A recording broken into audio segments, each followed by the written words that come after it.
Hi, today Gabriel and I, Ryan, will address the Petrocom Finland case study, identifying a brief overview, identifying issues and impacts within the case study, and lastly, solutions which were proposed. So what is the Petrocom Group and what do they do? The Petrocom Group is a European energy firm which operates within close to 100 countries across the globe, whilst having over 100,000 employees.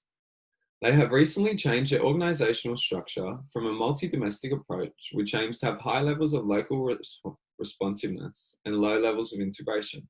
Whereas now they have a matrix-type organizational structure, which allows them to have high levels of standardization globally. Specifically in Petrocom Group's core processes, such as their human resources, finance, and marketing teams. The Petrocom Group's restructuring was adopted to achieve greater synergies and a high level of organizational control. Petrocom Finland was selected to implement a new initiative to increase and integrate employees from a broad variety of backgrounds and cultures within the business, such as race, sexual orientation, and gender. This initiative was called the Global Workforce Diversity Management and Inclusiveness Initiative, or known as the Diversity and Inclusiveness Initiative. Diversity and inclusiveness needs to be apparent in all businesses, even if the business does not have any current diversity or inclusiveness issues. It should be a proactive instead of a reactive response. This will strongly mitigate potential litigation from discrimination or inclusiveness claims in the future. Regarding the masculinity-femininity dimension with Hofstede's cultural dimensions, Finland has a low masculinity-femininity level, as it is 26. This means Finland has a feminine society, as they value society, caring for others, and a high quality of life. This relates to why Finland was selected to implement the Diversity and Inclusiveness Initiative, as they are strongly driven by caring for each other. Finland is known as one of the richest and most stable nations globally. They are also the world's 6th least corrupt country, and according to a study, Finland is the world's best place to live. Within Finland, ethnic, cultural, and sexual minorities lack acknowledgement and inclusion from individuals not understanding inclusiveness, and from the Finnish having minimal exposure to different ethnic and cultural groups. What are the issues that created challenges in the case? Throughout implementing the Diversity and Inclusiveness Initiative, there were numerous issues faced. Firstly, Petrocom Finland has a very low employee turnover rate. This is due to the Finnish take high regard to loyalty. This is a burden when trying to diversify a business. In addition, Petrocom Finland currently has 0 immigrants employed. These 2 points strongly exemplify the difficulty to achieve a diverse and inclusive team in Petrocom Finland. A remedy that the Finnish government tried to use to increase multiculturalism and diversity was to launch a series of initiatives to attract and support immigrant workers in Finland. This initiative was also launched to combat with Finland's aging population, as an aging population creates pressure on Finland to attract migrants. Finland will eventually have inadequate supply for the demand needed within their workforce due to their aging population.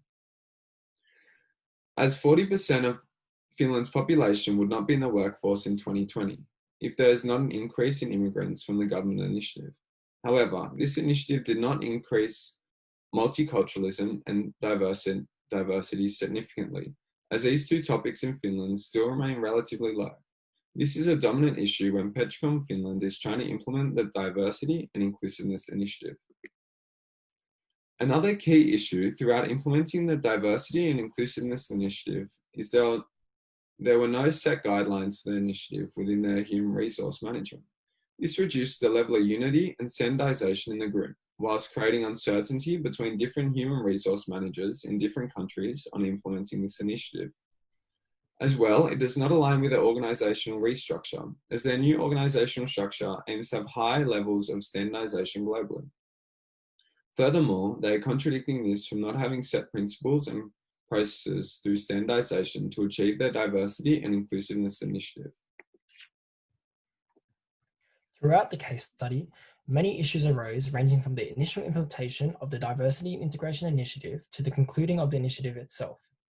The challenges faced throughout the implementation period of Petrocom's diversity and inclusive initiative impacted the business in various ways, creating the need for resolution.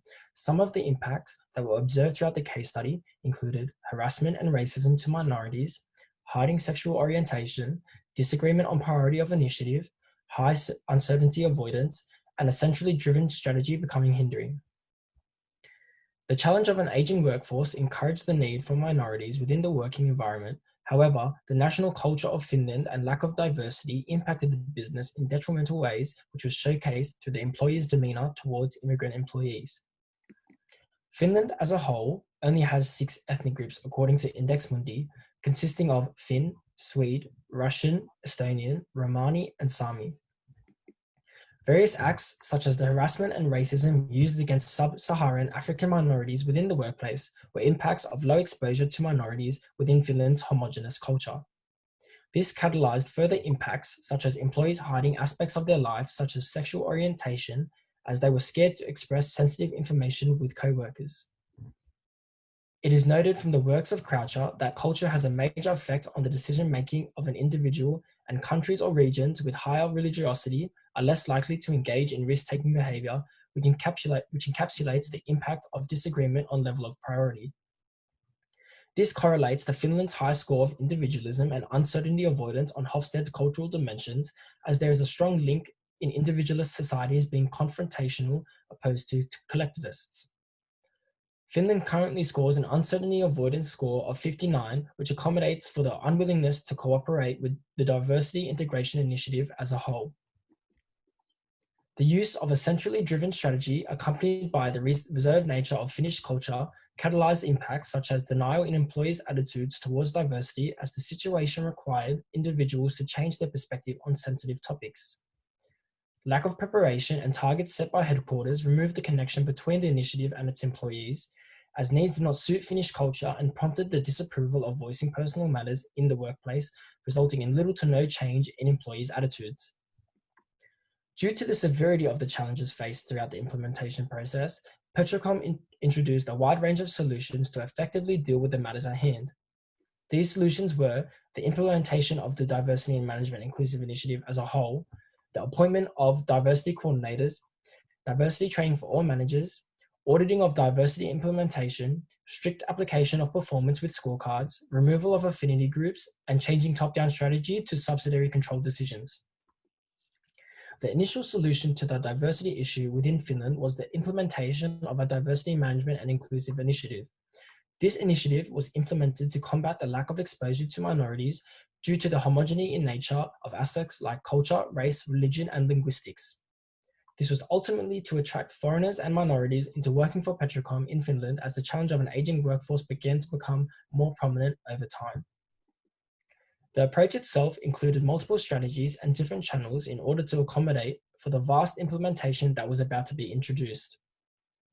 The utilization of diversity coordinators and auditing of subsidiaries in relation to diversity plans and actions were all present within the initiative to combat the prominence of harassment and racism within the workplace.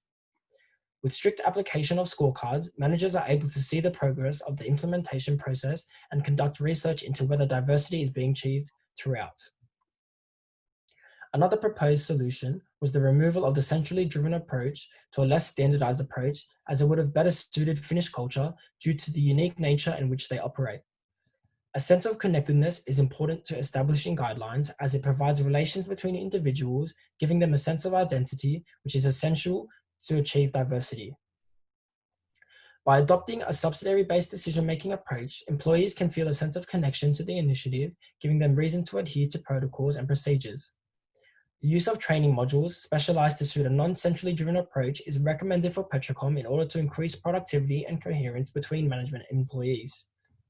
Better connection and communication between the parties catalyzes a successful implementation, as employees can relate to processes on a personal level and understand reasoning for implementation. To conclude, Petrocom received various organizational challenges regarding national culture throughout affecting stakeholders and business reputation. The utilization of a subsidiary-based strategy and training modules is recommended for further implementation.